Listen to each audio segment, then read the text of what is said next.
નમસ્કાર મિત્રો, ટાટ ટેટની પરીક્ષાની તૈયારી કરતા મિત્રો, આ ઉપરાંત જે શિક્ષકમાં લાગેલા છે મિત્રો, ખાસ મારા 15 વર્ષના અનુભવ પ્રમાણે હું આપને કંઈક આજે પીરસવા માગું છું. તો મહત્વની વસ્તુ છે કે શિક્ષણનો અર્થ શું છે? તો મિનિંગ ઓફ એજ્યુકેશન. શિક્ષણના અર્થની અંદર શિક્ષણ એટલે વ્યક્તિનો સર્વાંગી વિકાસ. એ તમે પણ જાણો છો, હું પણ જાણું છું, દરેક વ્યક્તિ જાણે છે. તેમાં જ્ઞાન, કૌશલ્ય, મૂલ્યો અને વ્યક્તિત્વનો વિકાસ થાય છે. શિક્ષણના પ્રકાર મહત્વની વસ્તુ છે, પરીક્ષા પણ પૂછાતું હોય છે. તો શિક્ષણના પ્રકારની અંદર ઔપચારિક શિક્ષણ, અનૌપચારિક શિક્ષણ અને અનૌપચારિક શિક્ષણ. આની અંદર સ્કૂલ કોલેજની અંદર જે સ્કૂલ મળતું હોય છે એ ઔપચારિક શિક્ષણ હોય છે. અનૌપચારિક શિક્ષણ એટલે જીવનમાંથી જે શીખવા મળતું હોય છે એ અનૌપચારિક શિક્ષણ હોય છે.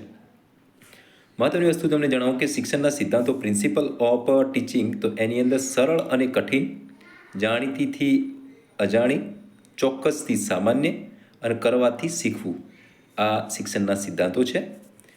એક્ઝામ ટિપ્સ તો ખાસમાંથી વસ્તુ કહીએ તો કે એક્ઝામની અંદર ટાટ અને ટેટની અંદર વિષયની અંદર બાળ વિકાસ, શિક્ષણ પદ્ધતિ, શિક્ષણના સિદ્ધાંતો, મૂલ્યાંકન અને શિક્ષકની ભૂમિકા એના વિશે ખાસ પૂછાતું હોય છે.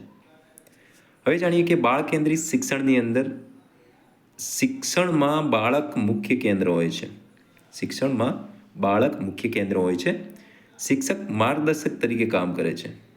બાળકની રુચિ, ક્ષમતા, જરૂરિયાત મુજબ શિક્ષણ. શિક્ષણની પદ્ધતિઓ તો આપણે જોઈ લીધી કે વ્યાખ્યાન પદ્ધતિ, ચર્ચા પદ્ધતિ, પ્રયોગ પદ્ધતિ, પ્રવૃત્તિ આધારિત શિક્ષણ પદ્ધતિ. તો આ મહત્વની શિક્ષણની પદ્ધતિઓ ટીચિંગ મેથડ છે. હવે આપણે જોઈએ એક શિક્ષણના સિદ્ધાંતો આપણે જોઈ લીધા.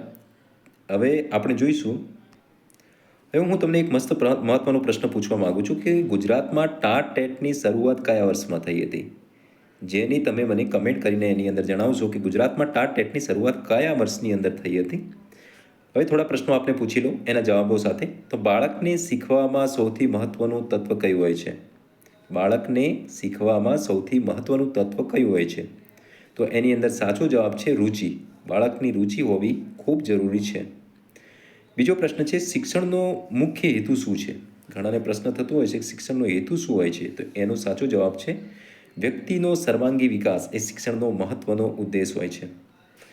બીજો પ્રશ્ન છે શિક્ષણમાં ફોર્મેટિવ ઇવેલ્યુએશન શું છે?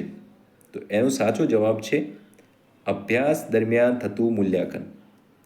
તો મિત્રો આ જ પ્રકારના અવનવા વિડીયો શિક્ષણ વિશેના, શિક્ષણ જગતના, ટાટ ટેટ વિશેના હું આપને પીરસતો રહીશ. મને વિશ્વાસ છે કે તમે આ ચેનલને સબસ્ક્રાઈબ કરી લેજો, તમારા મિત્રોમાં શેર કરી લેજો, જેથી કરીને અવનવા વિડીયો આપના સુધી હું આપતા રહીશું. તો ત્યાર સુધી મળતા રહીશું. નમસ્કાર.